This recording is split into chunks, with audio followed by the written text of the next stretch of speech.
Howdy, howdy, howdy. Welcome to the show. My name is Nguyen, and I am the host and creator of the SnortCast. We've been going live twice a week on the SnortCast. I just love live TV, the SnortCast. We've got international. We've got Williamsburg, we've got Ohio, Baltimore, Toronto, we've got Tonga. What? I think people just heard sex in the second point, so we'll flow from I am not ready to talk about it. It is. I just don't. Oh my God. What the hell happened to your arm? It's just a fashion accessory. That was fantastic. Thank you so much for joining the SnortCast, something that I deeply love doing, which is laughing. And I hope to see you on our show every week, keeping it snorting real.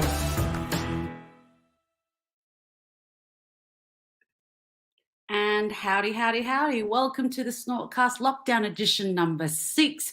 Who knew that we'll be in lockdown for 6 weeks? Well, man, that actually is episode 6 means it's been 6 weeks of lockdown. That's just crazy. Okay, I'm back. I just had a little brain freeze. But thank you so much for joining the show. You know who I am. I'm Nguyen. We are live on LinkedIn, YouTube, and Facebook. And if you are a fan, please let us know where you are watching from. You know that I want to know where you're watching, snorting, laughing, just let us know in the comments what city, in the bathroom, if you're outside enjoying just before curfews lockdown Melbourne, pop it in the comments. And if you are following us, you will find us on all social media platforms. Just pop in the handle at the SnortCast or hashtag the SnortCast. So please let us know where you are watching from, pop it in the comments.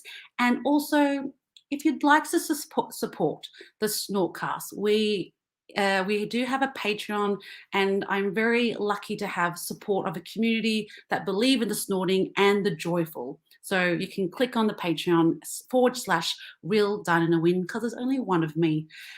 Okay, so this is the 6th episode, and usually we would be out in Melbourne watching lineup shows or performing in lineup shows.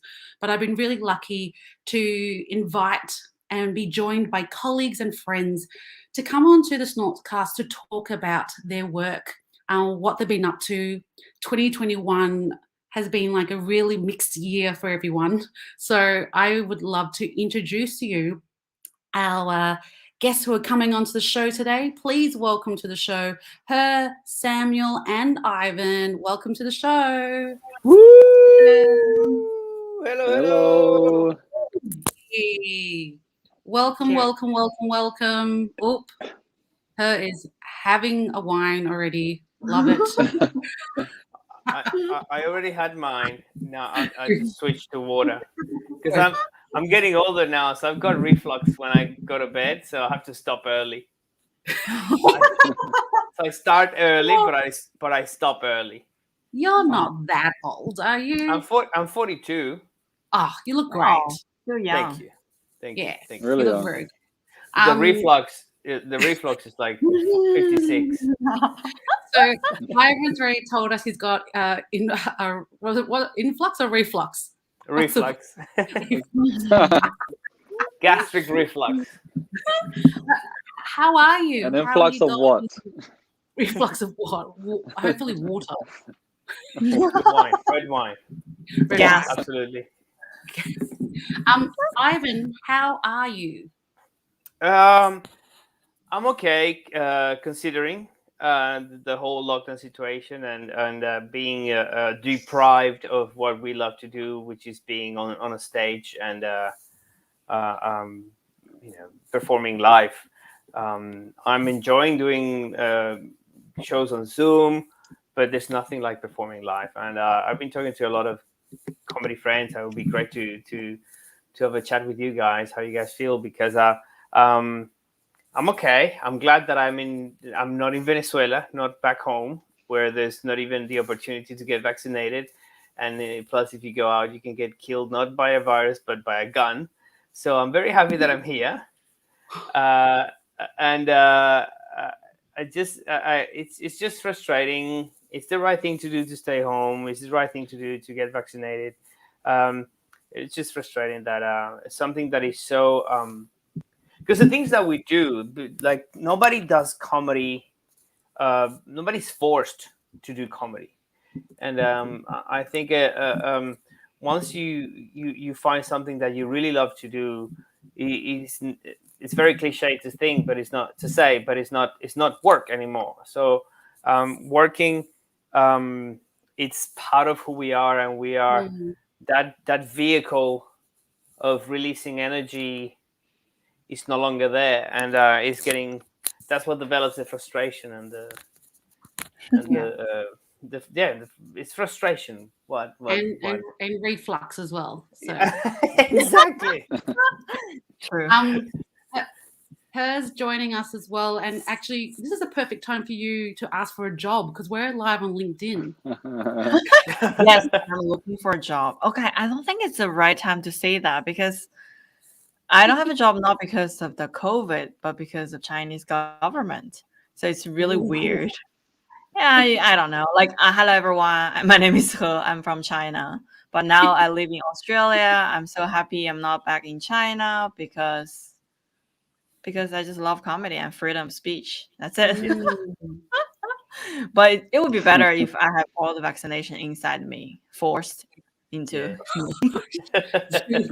You know, my mom already the third booster. I was like, what the heck? Oh, what? Really? How come you're still not vaccinated? I already had third shots. I was like, what? She's like, yes. Wow. I've already had one. Yeah, they're like overshotting people, I think. Wow. Like, going crazy on vaccination. It's really funny. Wow. And Sam, how are you going? Yeah, I'm doing well. Like Ivan said, would love to get back on stage and perform again, but you know, everyone's going through the same thing, so you're gonna have to stay home for a little bit, and just try to fix like a different part of your stand-up comedy craft, which is also important, like the writing part. I've been trying to do that, which is really hard. Usually, we're just so used to like just getting up on open mics and just trying to say words and hope that they're funny. But now you're gonna have to like just write them down and say it to your. So I try to say it to my housemates and stuff and see if they laugh. But it doesn't really. Well, it doesn't really work. You're like a fan of Dan, is that right? Yeah, there's a lot of videos of. What's your fascination about him? Because you talk about it's actually the title might sound like a dictator Dan, but I think you're quite endeared by him. Wow. I think it's just ridiculous how people were calling him a dictator. I think it's not that I like love him or anything. I think the whole idea came from the fact that he was being called a dictator and how like my parents fled a country because of a dictator, and it's just like it's so silly to kind of have that comparison of like you don't know how good you have it, like Ivan was saying before, you don't know how good you have it until you don't have it kind of thing. And I think it's like it's just about like trying to tell people how ridiculous it is, and also trying to make it funny and it's trying to find the middle ground between like not trying to be too preachy as well. It's kind of like I think all politicians are flawed in a way. Yeah, and, I find it really funny that all four of us come from dictator lands. Yes, because I'm from Vietnam. My mum came here by boat. Sam, your parents came by boat. You migrated here, Ivan? Yes. Yeah, from Venezuela. Mine is very organized, though. What do you mean? Your passport has some system. Your one is still going. Very tidy your and dictatorship's still going. Organized. Not messy. Not mess around, y'all. Well, I guess I want to talk. I do want to talk about the comedy scene because a lot of your storytelling is from, about being, intergenerational, or coming from a bi culture, which is your homeland, to here? Yeah. Like, how is that? How have you? 2021, we saw the Melbourne Comedy Festival blow up in our faces, and Ivan, your show was nominated for Best Comedy Show. Yay! Woo! How was it to go stand on stage, sold out shows, to tell your story? Well, being able to do that show like after 2020, it was unbelievable. Like we were so lucky in Melbourne that just those months we had no lockdowns. We have mostly full freedom. Even at the end of the festival, they opened the capacity of shows of the venues. We were so lucky. The audience was very had so much desire to go out and be around people and see live shows. So I think most acts during Melbourne Comedy Festivals did really, really well in regards of ticket sales, and also there were not international comedians, and that gave us an opportunity for audiences that never come to our shows to come to our shows. So we all expanded our audience thanks to this year's festival. So it's been a complicated year because of last year during lockdown. I think we all thought, hey, next year is going to be better. There was a bit of a promise or a bit of hope, and now this year is like, no, this is going to stay for longer. It was an amazing experience. I had that show ready for Adelaide Fringe 2020, and that was the only time that I got to do it. And then I couldn't do it for the other festivals that got cancelled in 2020. And then the show, I think that 2020 was a really good thing for the show, because the show rested on paper for a long time. And then when I did some previews just to get the show in the system again, it didn't feel right. Some jokes were dated already. I had jokes about how much I loved going to travel agencies, and that didn't happen. That's a thing of the past. So the structure changed a lot, and from an hour show that I had in March 2020, February 2020 Adelaide Fringe, to when I started the show again in 2021, the show lost like 15-20 minutes that I needed to rewrite. Wow. So and it came and there's a big chunk of the show about how grateful I was to lockdown, because I learned many things. So the show is called Piñata, and the main premise of the show is sometimes in life you have to break something good in order to get something even better. So I explained the different piñatas in life, the piñata moments. What's the good thing that I got from lockdown? What's the good thing that I got from Corona and COVID? So I think it was another experience that adds for our lives. I think for us comedians, we need experiences. Those experiences don't become jokes until we let those ideas flow, as Sam was saying, either on stage or just chatting with friends in a cup of coffee or a beer backstage. I think the problem that I'm going through at the moment is that I actually tweeted it today that lockdown is like hay fever for the brain. I feel foggy. I feel just constipated. The idea that the creative brain is constipated and it doesn't flow because I don't have that. In order for me to when is the time to write jokes, I have like that radar for premises. So when I talk out and when I say things out loud and when I speak my opinions, I go, oh, this is a strong opinion. I might write a joke about this strong opinion. But now I don't have those organic way of, like, I cannot have coffees every day on Zoom with friends. That doesn't. Yes.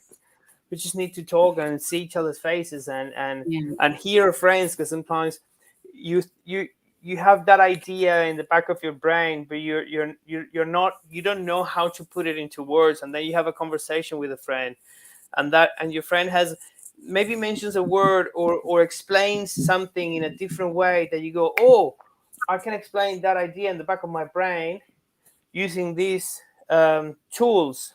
Yeah. And I use that a lot. Like I when it's not lockdown, I actually book coffees with friends. Yeah. I think that's part of my job is getting my, like on Wednesday I'm gonna have a coffee, catch up with this friend, and then on Thursday with this other friend, and then and that's important. And even before comedy gigs, yes. if I go, okay, man, let's catch up an hour before the gig so we can talk about the material we're working on, and then we go to the gig. And that's so important to me to write the new material. So it's been a weird year. So from writing an award nominated show to not having much for next year, like constipated. I need some telfast for the creativity or for the brain at the moment. That's it. Well, you said before our vehicle has stopped. There's no petrol in the vehicle at the moment. And I think about her. You've had such a great 2021. You were co-winner for Victoria Raw Comedy. Oh wow, you got the picture! Yay! Yes, that was a good moment. How has being able to go do stand up in front of 1,000 people? You performed at Raw Comedy. How was that experience for you this year? It was really good. It's a roller coaster though, because I just moved to Melbourne right before lockdown. So talking about timing is really great. So because I came here because it's famous for comedy, right? Everybody wants to come to Melbourne to do the festival. It's such a good city. And I came here, and actually I accidentally signed up on Raw because I want to get to know more comedians. So that's what I wanted to do. And it just happened to be through and then lockdown, and then happened again. So it's kind of like ups and downs. But it was really good. I learned a lot, like because they wanted to do 5 minutes. So through that process, I did a lot of grinding. So I started to understand what a tight 5 means. Like the same jokes. I've been telling the same jokes again. I almost went crazy. Well, that's why you're so tight, though. You're like, I've seen you around Melbourne. You are hustling. Like you actually, I remember messaging you one time saying, "Fuck, you're really doing the grind." No wonder you became a finalist, because it was so tight. Your 5 minutes.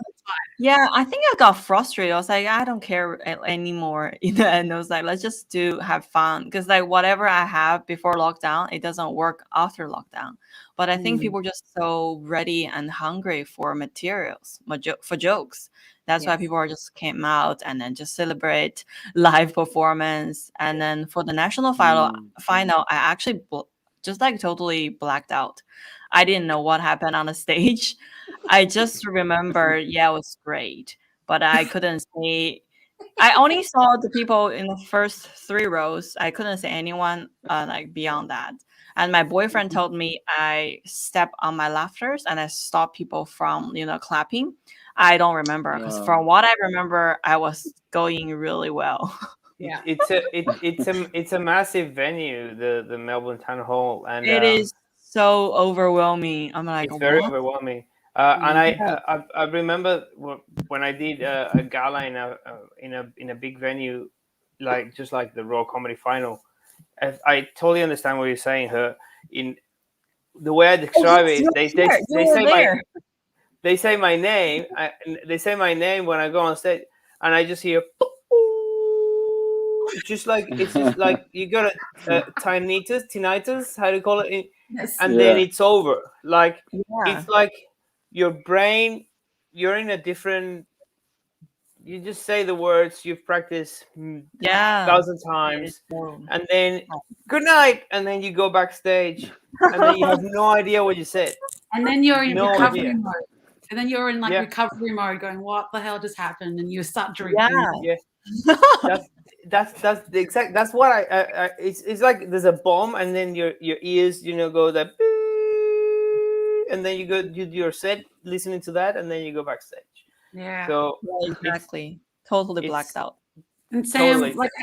Sam, how has the comedy been for you this year? Because It was actually a lot of fun. Like when everything was open, like her, I was trying to get as many spots as possible. Seeing her everywhere, she's definitely like dedicated and grinding. Yeah, it was fun to have like an open mic on a Saturday and Sunday as well. So it was fun, just going up and signing up and actually getting up on stage.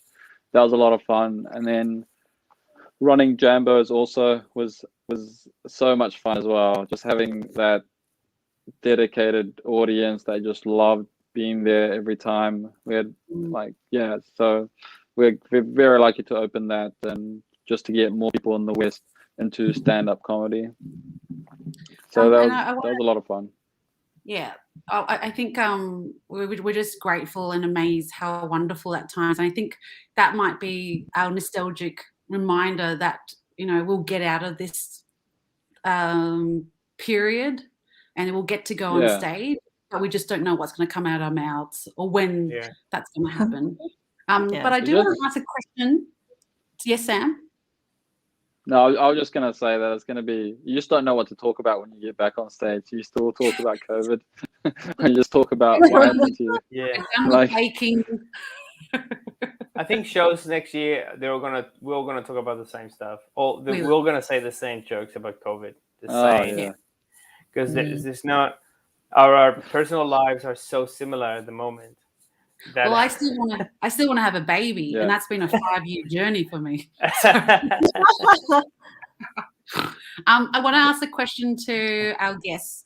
What's the coolest or weirdest thing you've seen in the past month, online or offline? What's the weirdest thing you've seen recently on the internet or in real life? How to define weird? I don't know. Oh, it's just funky.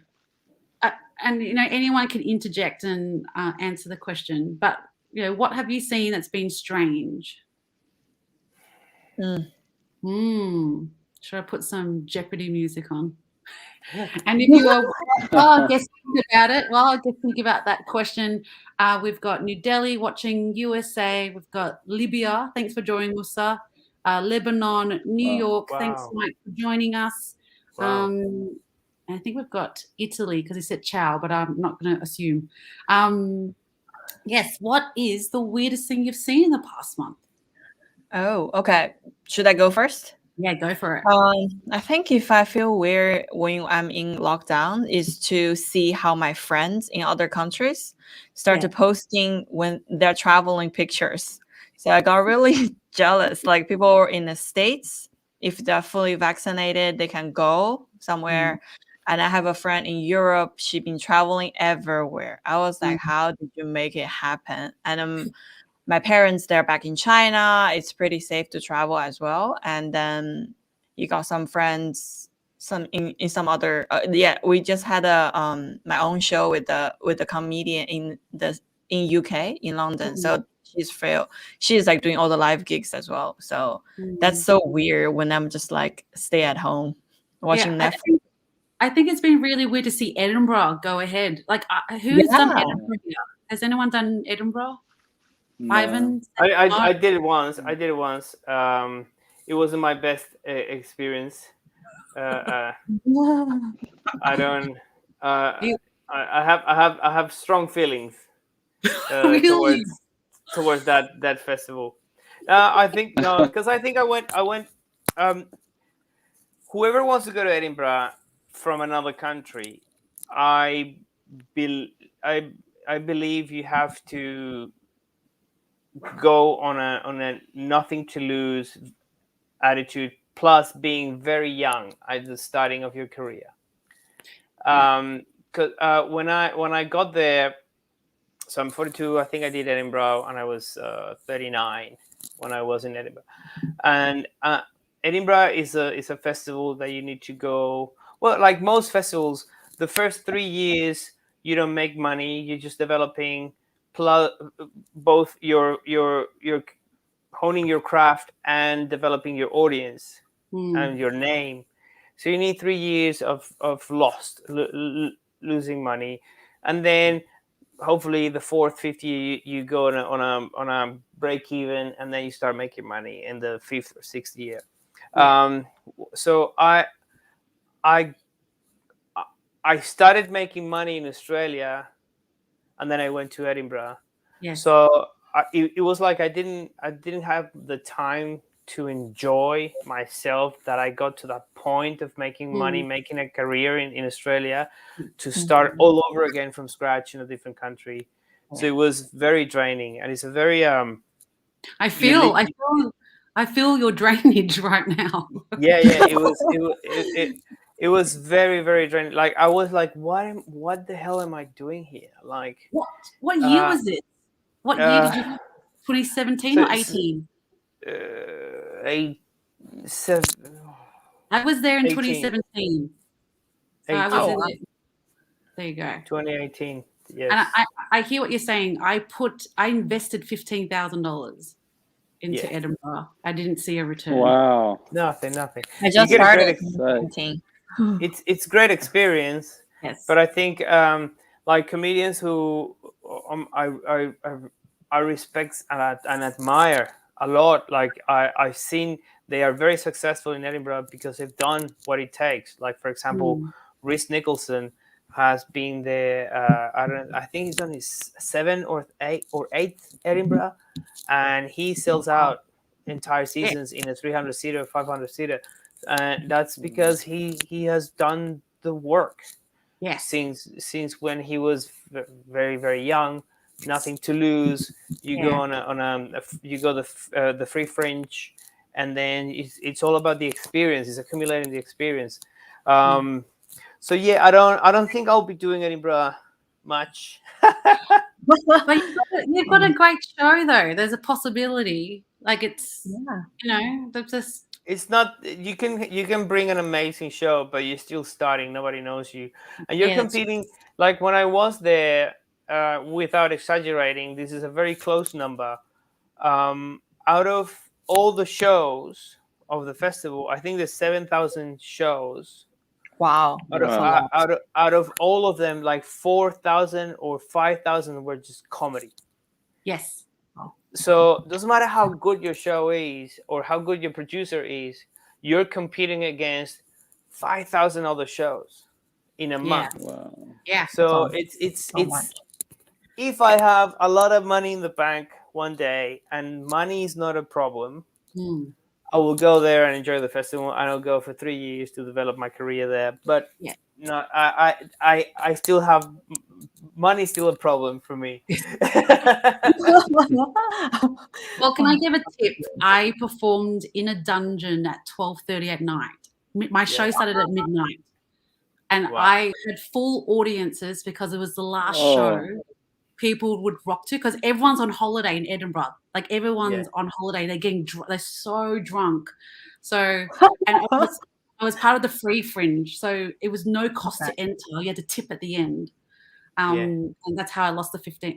Invested. But 12:30 at night, you will get a wild crowd and a full crowd because they love free and they love being drunk on a holiday. That's my tip. Wow. Sam, what's the coolest thing you've seen?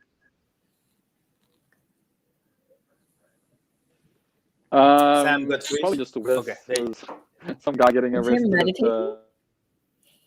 I think he's meditating. Some guy getting arrested at the vaccination hub. I was at. What? Wow. What happened? Did Well, I cut out? What happened? Clocked. I'm still here. Yeah, you're still here. Well, what happened? Oh, can you guys hear me? Yes. Yep. You're just a bit slow, that's all. Oh, okay. Some guy got arrested at a vaccination hub I was at. Yeah. And what happened? Why? Why did that happen? I have no idea. He's just like sitting, you know, when you get it done and you have to sit down for 15 minutes after just to see if anything happens. He was there, and then the cops came and just told him to get up and move, and he wouldn't. And then they just took him out. And I was just like, that's strange. I don't know how he made it this far. And then he got arrested. Got the he must have like got the vaccine at least, and then he was like, just got. And Wanted then he a said, I third don't dose. like this. Yeah, he wanted a third dose. He wanted a Yeah, third maybe. dose. I remember something weird. I've been thinking Yes. while you guys answer. I remember something weird. I live in a building, in an apartment, and my next door neighbor, he's a man in his 70s, and he's alone. And he swears a lot to the telly when Dictator Dan is on. So you get the picture, right? So he gets very excited as well when there's a rugby. He loves rugby league, and I'll say hello to him every time we run into each other. When I walk out, when I take my dog out, and he's probably walking in the park, and we have quick chats. But he never asked me about my accent. Never asked me about where I'm from. And he was like, well, where are you from? And I go, I'm from Venezuela. But my family's from Spain. I'm from Spain, yeah. And then he said, I kid you not, I reminded him of his favorite porn star. That's funny. which is a Spanish guy. And he started talking about, he talks about his favorite porn star the same way probably we talk about our favorite comedian, like that, like so much admiration for the guy, because the guy's a Spanish porn star. I think the name was Fernando Mayorga, something like that. And he said Fernando Mayorga, and he's like, he's so good, yeah, right? Because he's so good. He talks to the women, and and then he has sex with them. And then I'm thinking, like what are you thinking now when you are in your apartment by yourself about having a I'm dedicated to tell jokes because I don't have the means, the physical means to be a porn star. Wow. I love it. What a Overshare. story. I find it so weird that people actually have favorite porn stars. Yeah, I just go to the main page. That's like, I'm not picky. Yeah, click anything. Why are Anything people so goes picky? Popular ones? Oh, so good. I just like to if see you what haven't- other people are watching, and then I'll pick one out of the That's it. most One's recommended. Good to know. What would be your porn star name? My porn star name. Oh, Yeah. that's We're going there. Wow, what would be my porn star name? Yeah. Probably el papi, Have a think about it. Have a think about it. like el papi Rodriguez. What does that mean? El papi is like the daddy. Oh, El papi. Puppy. El papi Rodriguez. I think it's Antonio Mayorga. I'm gonna search for it and then send it to you. Okay, send it to her. Let's see. Her. What would be your porn star name? Or Sam? What's your porn star name? Wow, I don't know. I think it has to be really racial from what I saw. Thinking yellow fever. Yeah, the audience targeting algorithm is pretty specific on Pornhub, I think. Chinese love? I don't know. Chinese love Oh, or sweet rice? I don't know. Gluten-free rice. Sam, what's your porno name? I don't know. It's- Chocolate midnight or something. Can Oh god, it's so good. All right, so we got Puppy. We've got What So about yours, Diana? what's your Instagram, Diana? Diana? real Diana Nguyen. Is there a fake one? No fake one. What would mine be? I think it would be like yellow pussy or something. Yeah. Can't make it that Wow. obvious. That's very No, you have to be intense. obvious. You have to be obvious. Yeah, you can't be like Shelley wide legs or whatever. All right. Well, Ivan's sending me his porno name. Let's play a quick quiz. Sam, can you pick which decade you want to play this quiz? We've got 1980s, 1990s, 2000s. 2000s. Okay. So it's the best out of 5. Can I please have a buzzer sound, please? Thank you. Beep. Thank you. Ivan, what's your buzzer sound? Puppy? Okay, great. Awesome. Okay, here we go. How do you Which share? song? How do you share? I can just type his. Yeah, or just put the picture up on the screen. It's fine. No way. You do that. Your creative profile. Okay. Which song won the Grammy for Record of the Year in 2008? Was it Hey Ya, Umbrella, Poker Face, or Rehab? Poker face. Rehab. Well, Rehab. Ivan did the second sound. Rehab. That's correct. Rehab, correct. Yay. Who had a Anyone. hit song called Chasing Pavements? Akon, Duffy, Adele, or Beyonce? What was that? Sorry, what's the question? Who had a hit with a song called Chasing Pavements? Hello, Adele. Yes, Adele. very good. Very good. All right, let's see. 2000 baby. Who won Best Album at the 2003 MTV Awards with their album Justified? No idea. Justify. Is it Justin Timberlake? NSYNC? Go for it, Sam. Justin Timberlake. Correct. All right, you're 1-1. 1-1. Whoever gets this answer is the winner. All right. Whose debut album Born to Do It was released in 2000? Daniel Bedingfield, Mika, Soldier Boy, or Craig David? Mika. Yes. No. Wrong. Ivan wasn't playing. I'm so bad with What were the options? with names of artists. Daniel, Soldier, or Craig David? Let's say Craig David. No. Soldier Boy. Ivan won that quiz. Good job. I'll buy Thank you. Craig I'll buy David, tickets to come your on. show next year. Thank you. All right. Good So one. did you send it, Ivan? I'm gonna send you the because I'm terrible to the SnortCast, the SnortCast Yeah. Send it to there. on Instagram. All right. On Instagram. While it's at- you're still sending me a porno picture. No, it's not a picture. It's just his Twitter name. Okay. Sam, can you tell Yvonne's so us? serious. Can you tell us more about Jambo and the Footscray comedy? Woo. So First Comedy Club is it's like a club that me and a good friend of mine, Jamil Raymond, set up in Footscray, obviously.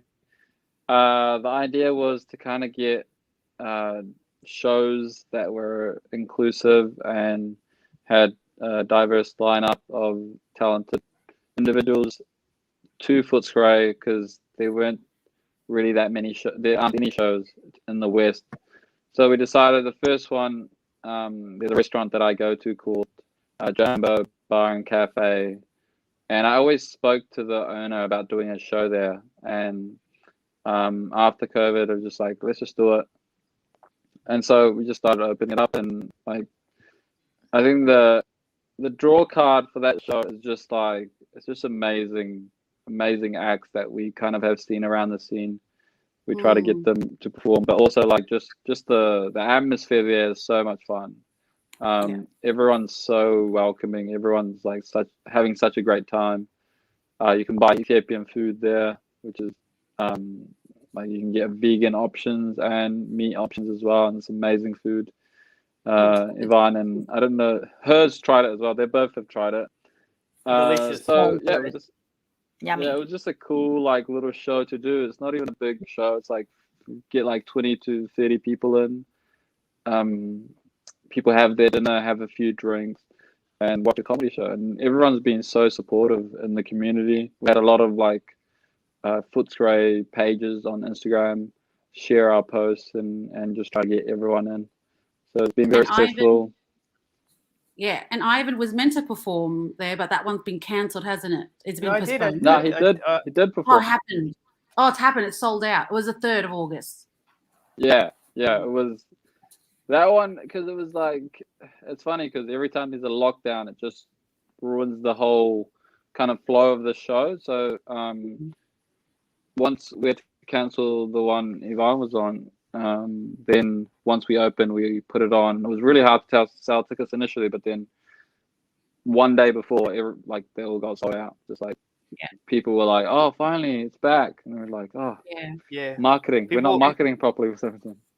That's another thing. The uncertainty of ticket sales now from now on, like because of lockdown, we're never gonna know how many tickets we have sold till the last minute. Like, because before COVID, you had an idea. Like a week before, you had an idea how your show is doing, but now, it's the same day. It's when people go, "Oh, there's no lockdown today. Okay, we're gonna go see the show." Yeah, exactly. We sold like it's always the day of or the day before now. Yeah. And Ivan, we're going to jump to your comedy online. So you're having Japanese on Saturday. So yeah, I've been doing this. This show started last year during lockdown. About this much, the most inaccurate cooking show on the web. We call it. It's also to describe what the show is about. It's a follow-along cooking party. So people buy a ticket to the show, and then I send them a shopping list. People get all the ingredients, and then I'll because I'm a trained chef and also a food technologist, so that's my other card. That's my wild card. So I always wanted to have a cooking show, and well, thanks to technology and lockdown, I'm doing a live cooking show where people who are watching the show are following what I'm cooking, and it's so much fun. It's 2 hours. We have an entree and cocktails and music, and then 2 mains, sometimes dessert, sometimes not. But there's a lot of food that we cook. And Janet McLeod, who is a good friend of mine, and she's pretty much part of the comedy furniture in Melbourne. She has become one of the best Zoom stage managers. Right. So she's pretty much doing shows every day of the week when there's lockdown. She does because she takes care she's the conduit between the artists and the client who is like a corporate gig or anything, or a group of people who want like a trivia show or a comedy show. She's the one. So she's my co-host and also the voice that communicates whatever people are writing on the chat box, and they tell me, and I answer all the questions if they want like to repeat what we're doing with the food. And it's so much fun.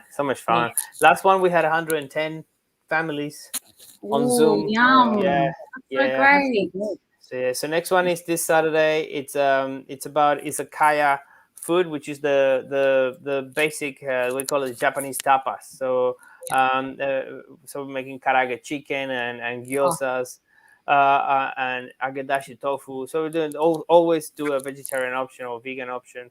And it's exciting because I've been to Japan 3 times, and the second time I went to Japan, I actually went to study ramen, and I get obsessed with learning about Japanese ingredients and food, and I was analyzing the whole injera process and the curries of the food at Jumbo, and I loved it. I think to make injera at home is my next project. I had no idea Boom. you were a trained chef. I was like, I was just talking to That's pretty when you were awesome. asking me about the food. I was like, oh, this is a normal person. Now I feel ridiculous. And Now I feel and like, we man, I should have been more technical. Average eater. We're just all and, average eaters. and you're not cooking food, but you're doing a lot of Zooms online as well. Yeah, I just feel like frustrated about not being able to do comedy. I just try to shift some content online. So I'm not sure Melbourne French, but we're doing a fortnightly Zoom show. You can see it in the middle, the train wreck. It's a storytelling show. So the next one will be September 11th. So yeah, it's gonna be something you never forget. I think it would be a good show. We have American comedians, other comedians from other part of the world. They're gonna tell their stories, make you laugh. Fantastic. And we do have a Nice. question from our audience. Daniel from Facebook. He said, "Current lockdowns are a funny situation. We can shoot heroin at Richard injection rooms and visit the local knock shop, but we can't have dinner with our friends and family. What have you found to be the most amusing oxymoron with the lockdown rules?" Oh, that's a beautiful question. First thing that comes to my mind is not actually lockdown; is COVID rules. I think wearing a mask inside airplanes is very silly. Like, I don't get it. Because everybody's so tired. So you can take the mask off when you're eating and drinking, but as soon as you finish eating and drinking, you have to put the mask back on.